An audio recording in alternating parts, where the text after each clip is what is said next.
saludo muy especial a todos los que nos siguen a través de estas plataformas, estos medios de comunicación al servicio de la Iglesia, especialmente aquí en nuestra diócesis de Zipaquirá.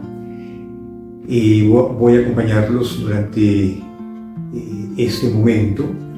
Soy el padre Yesir Vargas. Actualmente soy el párroco de la parroquia María Reina de la Paz, ubicada aquí en Zipaquirá. Quisiera proponerles para este momento este tema que nos va a servir muchísimo para caminar en este tiempo lindo de Cuaresma, esta pedagogía maravillosa que nos ofrece la Iglesia, que al final termina siendo un camino para que juntos podamos desde Dios mirarnos hacia adentro y hacer ese camino profundo del alma. El tema que les invito a reflexionar es caminar en la noche de la fe.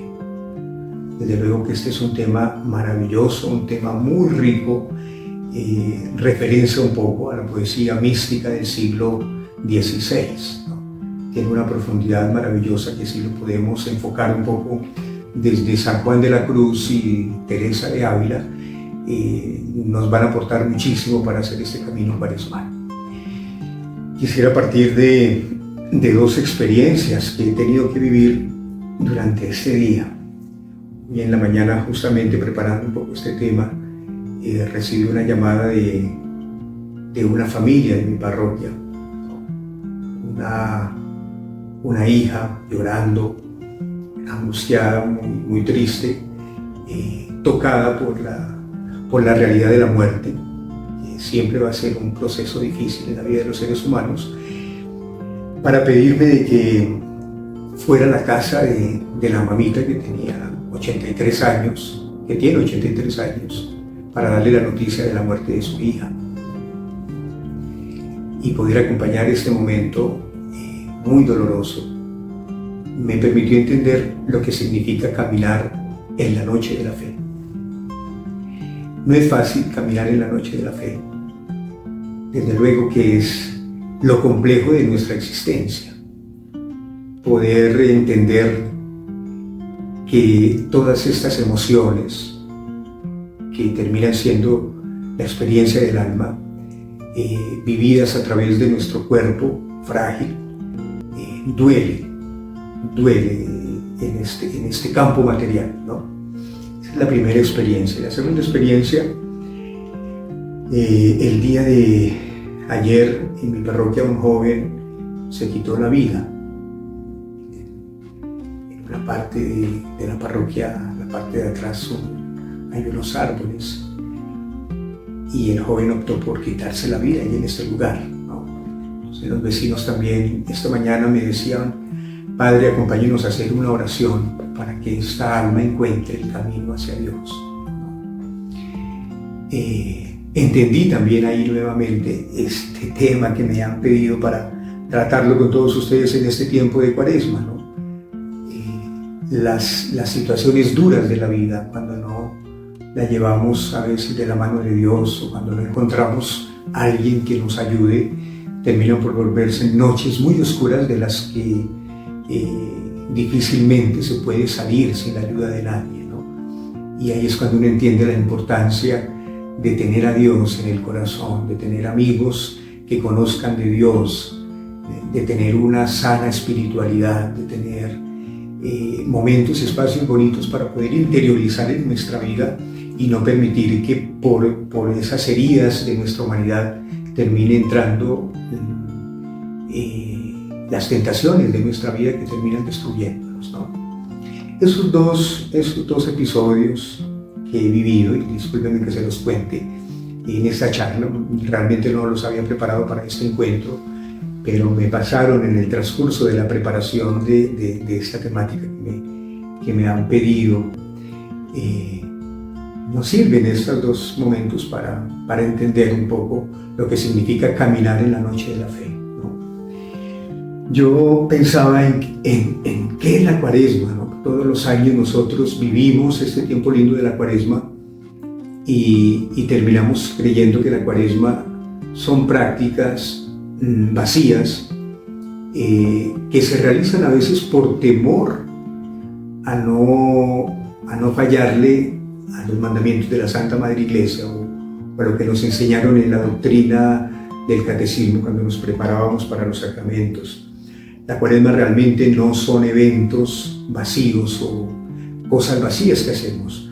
Para mí la Cuaresma no es otra cosa sino el camino del alma hacia Dios. Eso es la Cuaresma, ¿no? El alma que se pone en camino a un encuentro maravilloso que tiene su culmen en la Pascua. Eso es la Cuaresma.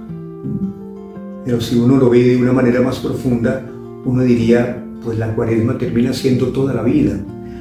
Mientras caminamos en este mundo, como dice esa canción bonita con ese contenido teológico, somos peregrinos que vamos hacia el cielo, ¿no? Luego la vida tendría que ser toda una Cuaresma. Caminamos todos los días con retos, con alegrías, con situaciones difíciles, pero ese camino al final es un camino que culmina de donde nacimos o donde empezó. Ese camino culmina en Dios, que es la fuente del amor. Y esa es la Cuaresma, el camino del alma hacia Dios. Podría yo decir que es un camino místico, podría decir que es el camino del amor, que es el camino del alma que busca a Dios. Hay un salmo muy lindo en la liturgia que dice: como busca la sierva corrientes de agua, así mi alma te busca a ti, Dios mío, ¿no? Precisamente el camino de la vida y el camino cuaresmal, pues es el camino del alma que busca a Dios, el alma que lo anhela, el alma que tiene sed del Dios vivo, como lo manifiesta el salmista, ¿no? Es como el deseo profundo que se produce en el alma de estar unido con esa fuente de donde emana el amor más puro y profundo. Hay un poema muy lindo de la poesía mística del siglo XVI, de San Juan de la Cruz, que es uno de los grandes exponentes de este caminar en la noche de la fe, ¿no? El poema tiene como título Llama de amor viva, San Juan de la Cruz. Y en ese poema, San Juan de la Cruz le dice a Dios: rompe la tela de este dulce encuentro. Esa súplica donde el alma pide romper la barrera física o mortal para unirse plenamente con Dios, ¿no? Celebrando así la transformación de la muerte en vida eterna y en amor, ¿no? Mire que cuando un alma hace el camino de la mano de Dios, cuando un ser humano hace el camino de la mano de Dios y entiende lo que significa esa fuente de amor viva, de donde emana todo lo que somos, de donde emana el amor profundo, cuando el alma hace ese camino de la mano de Dios, entiende lo maravilloso que es ese encuentro definitivo con Él, al punto de producir como una ansiedad de no poder estar ya con Dios, que es el amado. Esta mañana, en este encuentro con estas familias que perdieron a esta hija, la mamá, una mujer muy religiosa, muy de Dios, encontró descanso cuando empezamos a orar una Ave María por su hija que había descansado en la paz del Señor. Encontró descanso en Dios. Luego el alma que sabe atravesar las noches oscuras de la fe, de la mano de Dios, pues es un alma que encuentra descanso en Él. Muy distinto a la persona que hace los caminos del dolor de la vida sin Dios. Experimenta vacío, experimenta frustración, experimenta una sensación de soledad, de abandono total, ¿no? Diferente a quien cree en esa fuente del amor, ¿no?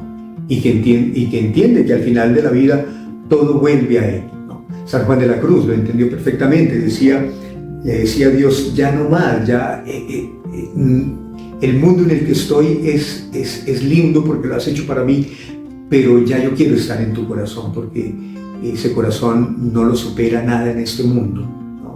Y esa es la sed de Dios, como lo decía el salmista, ¿no? Por poner un ejemplo de San Juan de la Cruz, ¿no? El mejor exponente de este tema del caminar en la noche de la fe. Es ese amor divino que hiere suavemente el centro del alma. Así lo manifestaba San Juan de la Cruz. El amor de Dios hiere el centro del alma. Yo creo que a veces nosotros como cristianos estamos lejos de sentir lo que es esa herida de amor en nuestra vida, ¿no? Porque a veces somos cristianos tibios, porque no hemos entendido lo que significa creer, ¿no? Nuestras experiencias espirituales solo quedan como en religiosidades vacías, ¿no? El camino de la noche de la fe, o caminar en la noche de la fe, es entender el camino místico del alma. Para mí es una cosa muy profunda, muy profunda. Por eso ojalá ustedes en esta cuaresma pues, pudiesen acercarse un poco a San Juan de la Cruz, o también a Santa Teresa de Ávila, ¿no? Que escribió este maravilloso libro de las moradas. San Juan de la Cruz escribió la subida al Monte Carmelo, ¿no? Donde habla de las noches oscuras y de las noches claras. Santa Teresa de Ávila habla del castillo interior del alma, ¿no? También una mística que entendió este amor que hiere, este divino amor que hiere el alma del ser humano, ¿no? Santa Teresa de Ávila se cree que le atribuye este poema, aun cuando en algún momento se creía que era anónimo. Ella escribió un poema que decía: vivo sin vivir en mí, ¿no? Igual como San Juan de la Cruz, ya el deseo de estar en Dios, ¿no? Vivo sin vivir en mí, y tan alta vida espero que muero porque no muero, que muero porque no muero. Y continúa este poema diciendo: ay, qué larga es esta vida, qué duros estos destierros, esta cárcel y estos hierros en que está el alma metida. Solo esperar la salida me causan un dolor tan fiero que muero porque no muero. Pues quedémonos con esa primera idea en este caminar en la noche de la fe, a la luz de esta cuaresma, esta oportunidad de cuaresma que Dios nos está dando para volver nuevamente nuestros ojos hacia Él. Yo le decía a las personitas ahora el domingo en mi parroquia, a mis fieles, yo les decía: aprovechemos esta cuaresma porque tal vez para muchos de nosotros es la última que vivimos, ¿no? Puede ser que el año que estemos, nuestra alma ya esté en Dios celebrando una Pascua eterna. Entonces quedémonos con la idea de que, con esta primera idea de que la cuaresma es el camino del alma hacia Dios. Bien. Segundo, pensaba yo en este caminar en la noche de la fe, en una frase que algún día recitó este sacerdote Teilhard de Chardin. Él decía: somos seres espirituales viviendo una experiencia humana. Qué maravillosa frase. Somos seres espirituales viviendo una experiencia humana. ¿Qué significa esto? Significa que nuestra esencia verdadera es espiritual, es inmortal. Mientras que la vida terrena es un estado temporal diseñado para aprender, para evolucionar y para experimentar emociones y sensaciones físicas. Somos seres espirituales, teniendo una experiencia espiritual en un cuerpo físico. Yo me atreví como a aumentarle un poquito a esta frase de Teilhard de Chardin, ¿no? Somos seres espirituales, no se nos puede olvidar eso. Nuestro cuerpo es un simple vehículo, ¿no? Un vehículo que nos permite experimentar emociones y sensaciones, pero que a la vez le permite al alma perfeccionarse. Yo, preparando un poquito todo este tema, me preguntaba: si el alma es creada por Dios y si el alma es inmortal, ¿el alma es imperfecta? Y claro que sí, el alma fue creada por Dios, pero sí tiene un camino de perfección, ¿no? Se tiene que perfeccionar, y por eso existe todo en el campo físico, este trasegar de lo que llamamos nosotros en psicología la psicología evolutiva, ¿no? El ser humano que va aprendiendo, el ser humano que con las experiencias, que con el acompañamiento de los papás, va aprendiendo experiencias para la vida física, pero también a la vez es un crecimiento espiritual. No podemos olvidar que somos seres espirituales en este vehículo que se llama cuerpo, teniendo una experiencia espiritual en un cuerpo físico, ¿no?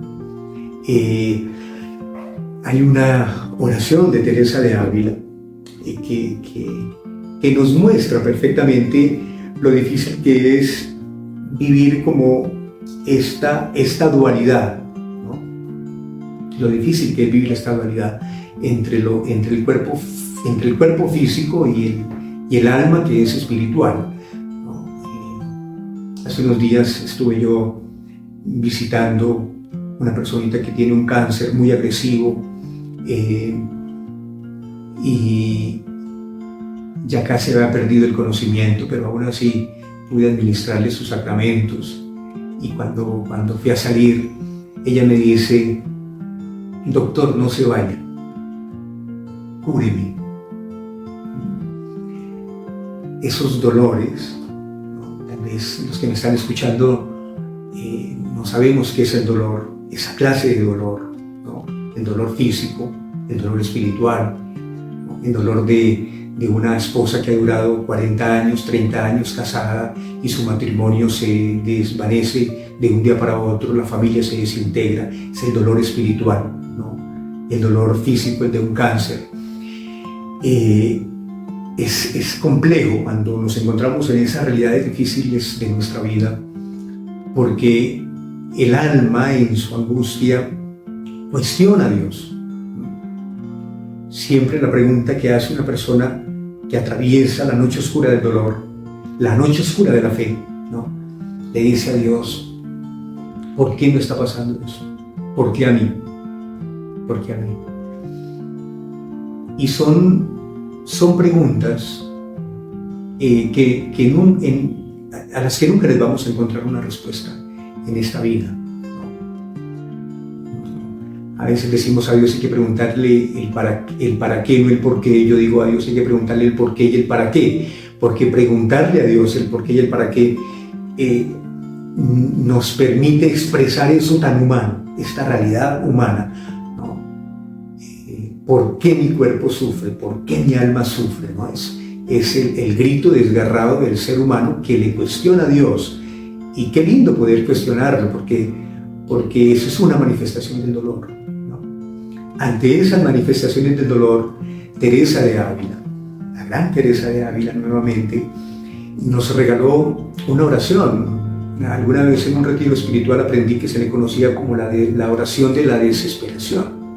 El director del retiro nos contaba que Teresa de Ávila todo el tiempo sufrió de un dolor en el estómago y no encontraron nunca en ese momento, en la medicina que había, la causa de su dolor. Y de ahí nace esta oración en el dolor, ¿no? La oración que todos conocemos como: nada te turbe, nada te espante. Todo se pasa, Dios no se muda, la paciencia todo lo alcanza.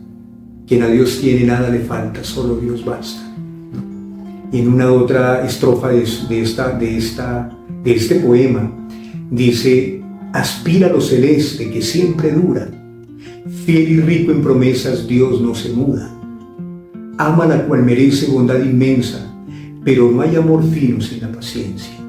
Confianza y fe vida viva mantenga el alma, que quien cree y espera todo lo alcanza. Qué interesante eso, ¿no? Entender que en las noches oscuras de nuestra vida lo que nos queda es tener paciencia. Miren que hay una cosa linda ante esta experiencia espiritual en el cuerpo físico, que a mí siempre me ha llamado la atención cuando uno visita a los enfermos, y es ver que en el lecho de un enfermo, en su mesita de noche, cuando una persona tiene a Dios en su corazón, desde luego, ¿no? Siempre tiene una estampita de algún santo, siempre tiene un aceitico que le trajeron de algún santuario mariano, de algún santuario, ¿no? Siempre está un rosario. Esa es la forma en la que el alma de un creyente atraviesa la noche oscura de la fe.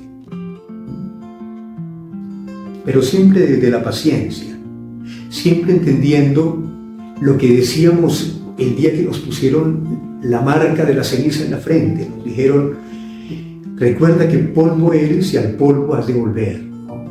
Recordad siempre que somos transitorios, que no hay un sufrimiento que dure para siempre, pero que la importancia de las noches oscuras del sufrimiento, cuando se unen al amor de Dios, se convierten en sufrimientos que salvan, en sufrimientos que transforman familias, en sufrimientos que transforman la iglesia, ¿no?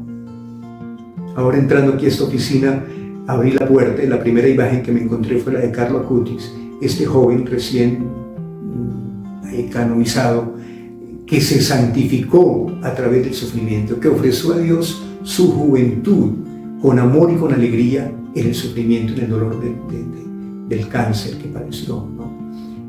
Pero de la mano de Dios el sufrimiento adquiere un nuevo significado, ¿no? Entonces, esta segunda idea que nos regala Teilhard de Chardin es esa: somos seres espirituales teniendo una experiencia espiritual en un cuerpo físico. Nunca podemos dejarnos embriagar solo por lo momentáneo de la vida. Nunca. Esto todo es pasajero, ¿no? Yo creo que cuando un ser humano llega a la madurez de la vida, a la madurez humana, a la madurez de la fe, entiende que el mejor camino para que el alma sea libre es el camino del desapego, en todos los sentidos de la vida: el desapego emocional, el desapego material, ¿no?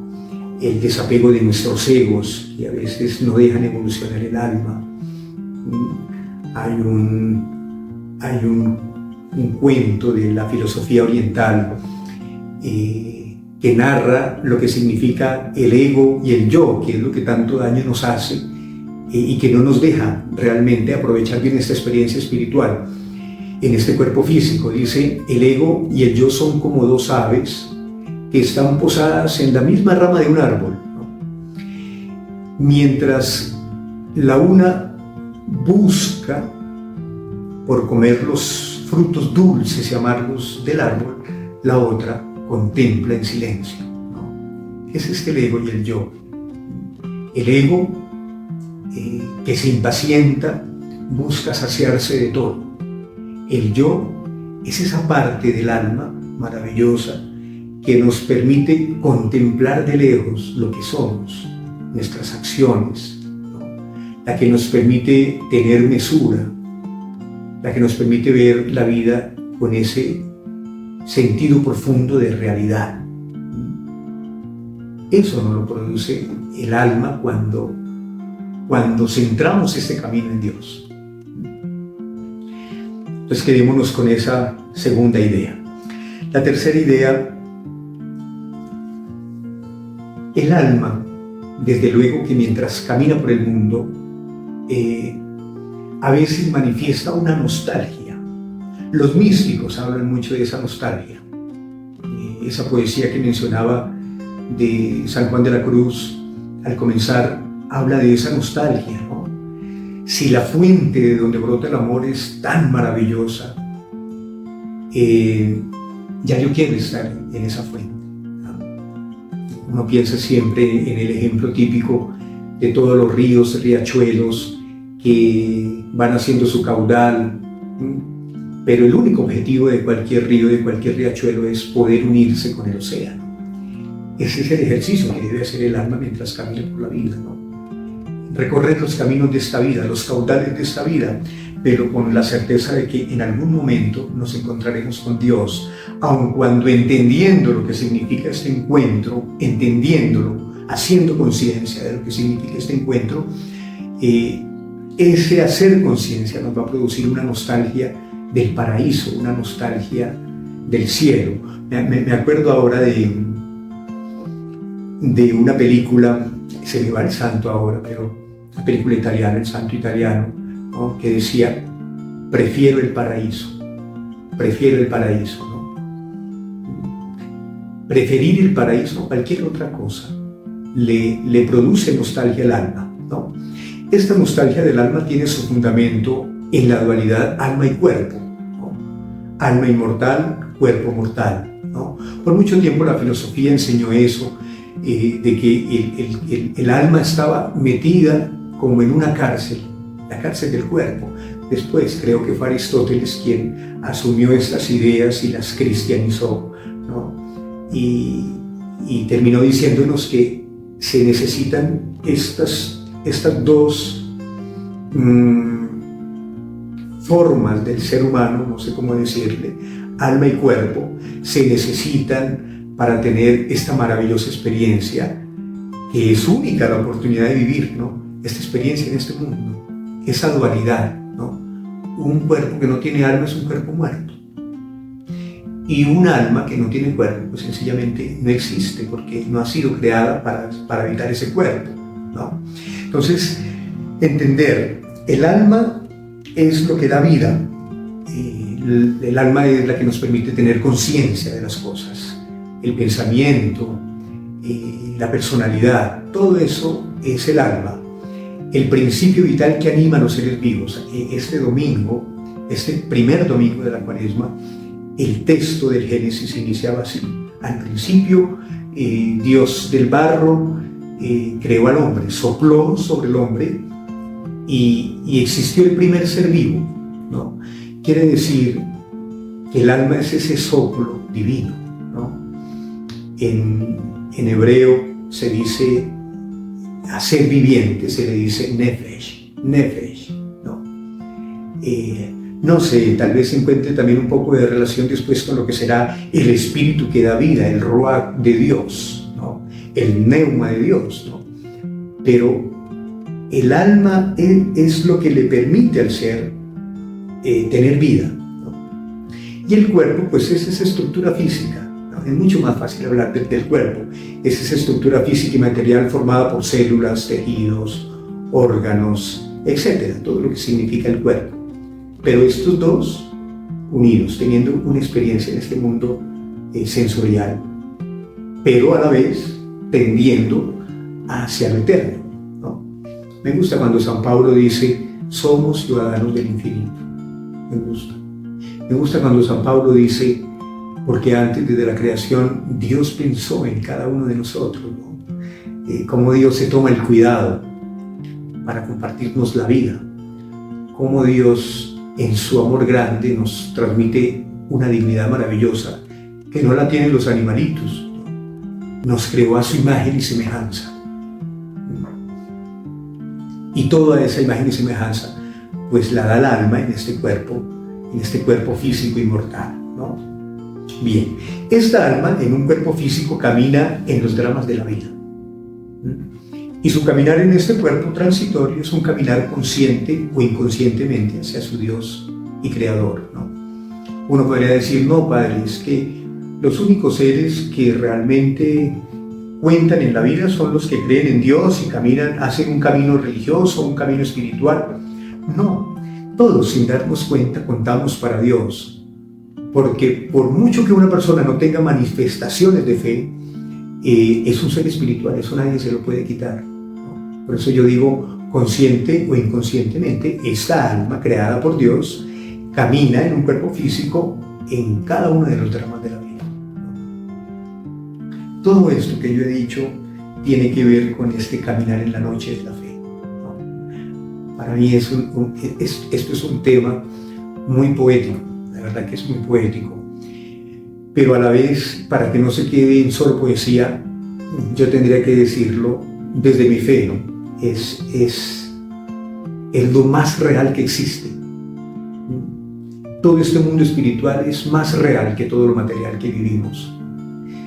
Quizás esta experiencia física que estamos viviendo puede ser simplemente un sueño, ¿no? Puede ser un sueño.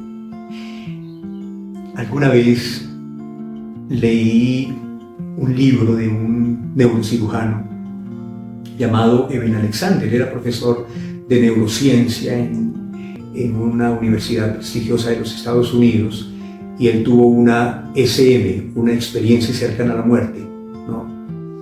Y termina escribiendo este libro para decirnos que realmente el cielo existe, que el cielo es real, ¿no?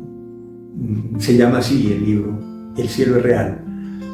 No, La prueba del cielo se llama el libro, La prueba del cielo, que no les voy a contar en qué consiste el libro para que lo lean, ¿no? Y entender al final que la prueba del cielo es una prueba superior que se da a la luz de por qué se tienen estas experiencias sin haber tenido conciencia en este plano físico de experiencias y realidades que vivimos en el campo material, ¿no? En alguna entrevista que le hacían en CNN, en alguno de estos portales de televisión, canales de televisión, el periodista, un poco como con cierta incredulidad, le pregunta en algún momento: pero si es verdad que el cielo existe. Y él le coloca un ejemplo que me parece interesante para entender el camino del alma. Dice: imagina que tú estás sentado en una noche de verano mirando las estrellas, muchas estrellas en el firmamento. A la mañana siguiente, cuando tú te levantas, ves el firmamento, pero ya no ves las estrellas. Porque no vean las estrellas no quiere decir que no estén. Luego, son tan reales esas estrellas que vemos en la noche, son tan reales, que no podríamos negar que están ahí. Es igual, decía él, nuestra vida a veces se ve un poco opacada por el sol de la cotidianidad. Que lleven los niños al colegio, que las deudas que tengo en el banco, que las deudas del carro, que todo lo que nos complica esta vida material, lo que nos complica y lo que nos implica la vida material, ¿no? Pero al final del camino, volvemos al tema de Teresa de Ávila, todo se pasa. Vamos a volver a ese cielo estrellado, vamos a volver a ese paraíso, vamos a volver a esa realidad de donde realmente somos y pertenecemos. Bien. Ejemplos de este caminar del alma en este cuerpo físico son todos aquellos seres humanos de los que nos habla el Antiguo Testamento. Yo pensaba en todo este recorrido histórico del Antiguo Testamento. Moisés, cuando estuvo agotado, dijo: te ruego que me quites la vida. Jeremías, con profundo cansancio emocional, exclamó: maldito el día en que nací. Elías, con miedo, expresó: basta ya, oh Señor, quítame la vida. Job, con dolor insoportable, exclamó: ¿por qué no morí yo en la matriz? Todos estos sufrimientos el ser humano los presenta a Dios. El dolor del cuerpo lleva a la manifestación del alma. ¿Qué fue lo bonito de todos estos personajes que mencioné en el Antiguo Testamento? Que vivieron el camino de la noche oscura del alma de la mano de Dios. Es decir, vivieron las noches oscuras desde la fe, y cuando se vive desde la fe, entonces aparece esa virtud teologal maravillosa que se llama la esperanza, ¿no? La esperanza que, como dice el padre Ignacio Larrañaga, en una de sus frases dice: la esperanza es aquella virtud que ante la enésima caída siempre nos dice: mañana será mejor. Pero si lo hacemos de la mano de Dios, mañana será mejor. Y la esperanza que te dice que aun cuando estés en la noche oscura del dolor y tú sientes que Dios no aparece, dice Ignacio Larrañaga, no es que no esté, no es que haya desaparecido, es que te está enamorando. Cuando Dios parece que no está, te está enamorando, dice Ignacio Larrañaga, en un librito que se llama El silencio de María. Pero tenemos un ejemplo maravilloso, yo creo que es el ejemplo más grande de caminar en la noche de la fe, en la noche oscura de la fe, ¿no? El gran Abraham, yo lo llamé el gran Abraham porque es el padre de la fe, ¿no? El padre de la fe, el gran Abraham, sale en la noche oscura, sin tener claridad hacia dónde marcha. Dios le dice: sal de tu tierra, deja todo lo que tienes. Y Abraham salió, pero no sabía para dónde caminar, ¿no? La única certeza que tenía Abraham era que Dios guiaba su camino. Caminó contra toda esperanza, caminaba contra toda esperanza, incluso cuando todo parecía ilógico y doloroso, ¿no? Hace unos días en las redes sociales se volvió tendencia un pingüinito de un documental que un alemán hizo ya hacía varios años, pero se hizo viral este pingüino porque mostraba la escena de un pingüino de Adelia, es decir, es como la raza de la que son, o la especie, o no sé, hay variedades de pingüinos, ¿no? Un pingüino de Adelia, que en lugar de seguir a su colonia hacia el océano para alimentarse, decide darse la vuelta, ¿no? Y caminar solitario hacia las montañas del interior de la Antártida. Una imagen que impacta porque es ver al grupo de pingüinos, ¿no? Caminando hacia donde hay alimento, hacia las costas. Y el pingüino, en un comportamiento que aún no pueden descifrar los que saben de estos temas, decide regresarse solo hacia las montañas. Y el documental muestra que al final el pingüinito muere, ¿no? Pero que dicen, muere, pero fue libre porque decidió ir en contra de todo, en contra de lo que todas las personas hacen, ¿no? Y ese es el camino de la fe. A veces tenemos que caminar en contracorriente. Recuerdo tanto al Papa Francisco que nos decía que había que armar lío. Y armar lío pues es ir en contracorriente, es mostrarle al mundo que hay una razón más grande por la que rebelarnos a veces, ¿no? Por la que romper estereotipos a los que nos ha acostumbrado la sociedad en la que vivimos.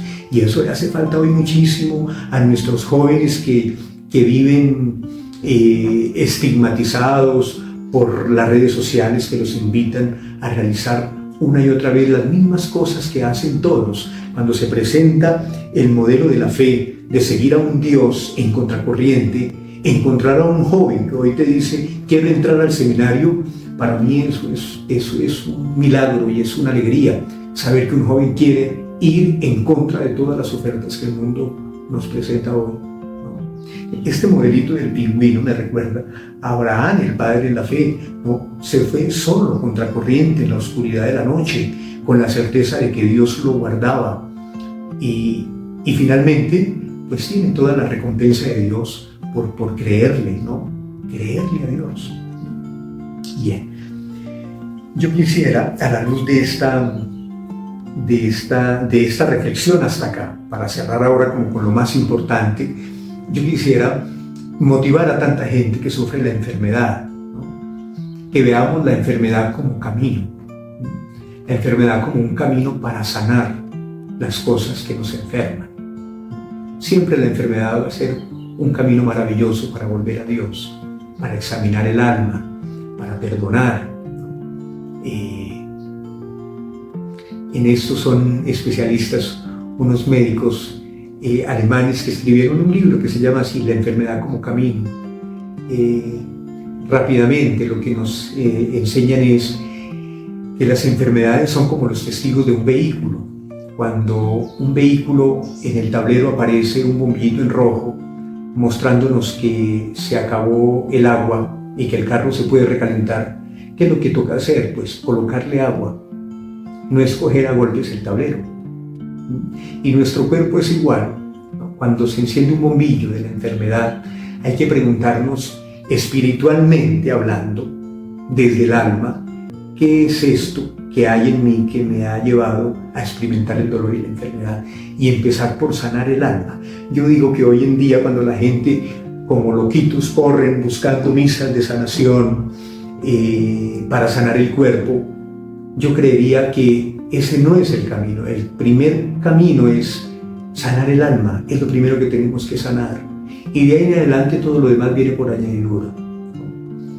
Entonces motivar como a todas las personitas que viven en este momento una enfermedad para que no se cansen de amar la vida, de abrazar el dolor, de soltar las cosas que nos roban la paz, y poder de la mano de Dios atravesar las noches oscuras de la enfermedad.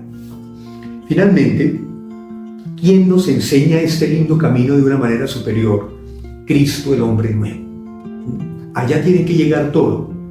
El gran valor de Jesucristo o de Dios, Trinidad, es la encarnación. Entender el gran valor de la encarnación que redime, ¿no? Dice Isaías, los textos bíblicos dicen, cargó sobre sí nuestros dolores. En la noche oscura del alma cargó sobre sí nuestros dolores.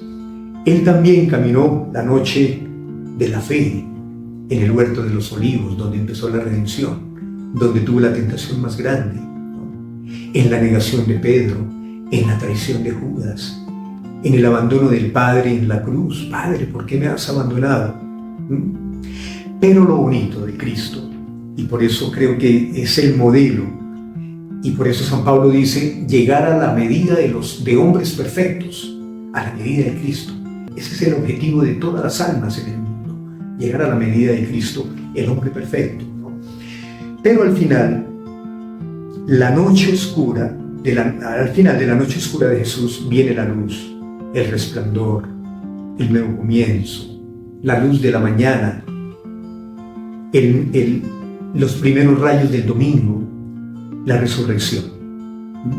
Como dice ese texto evangélico, cuando Jesús le dice a sus discípulos, el Espíritu es el que da vida, la carne no sirve para nada. Ahí entendemos todo el caminar del alma en la fe, el camino de la noche oscura, el camino de la fe, ¿no?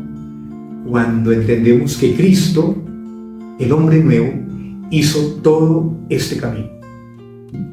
Luego, cada vez que tú sufras, recuerda, Cristo ya sufrió eso por ti, ¿no? Y cuando entendemos a Cristo desde esa dimensión, el hombre que hizo el camino, el caminar en la noche de la fe, este hombre es nuestro modelo, ¿no? Seguirlo a él es tener el secreto de la felicidad. Termino con Teresa de Ávila. Teresa de Ávila nos habló en sus escritos, nos habló del castillo del alma. Muy sencillo. ¿Qué decía ella? Que el alma era un castillo que tenía muchas habitaciones, pero en el centro de ese castillo había una habitación donde estaba Jesús nuestro Señor esperándonos para tener los desposorios con Él, para que el alma pueda realizar un matrimonio místico con Él, ¿no? Pero ¿cuál es la clave? Decía ella. El castillo no se puede abrir sin la oración. Cuando el ser humano comprende el caminar en la noche de la fe, cuando ora. Un alma que no ora siempre va a experimentar las noches como frustración. El alma que hace el caminar en la noche de la fe, de la mano de la oración, siempre va a encontrar el camino de la esperanza, que finalmente lo lleva a Dios. Yo les deseo a todos, de verdad y los invito a todos para que sigamos haciendo este camino lindo de la fe durante este tiempo de Cuaresma. Que Dios los bendiga y que nos ayude a todos a llegar bien preparados para la Pascua, que es la fiesta más grande del cristianismo.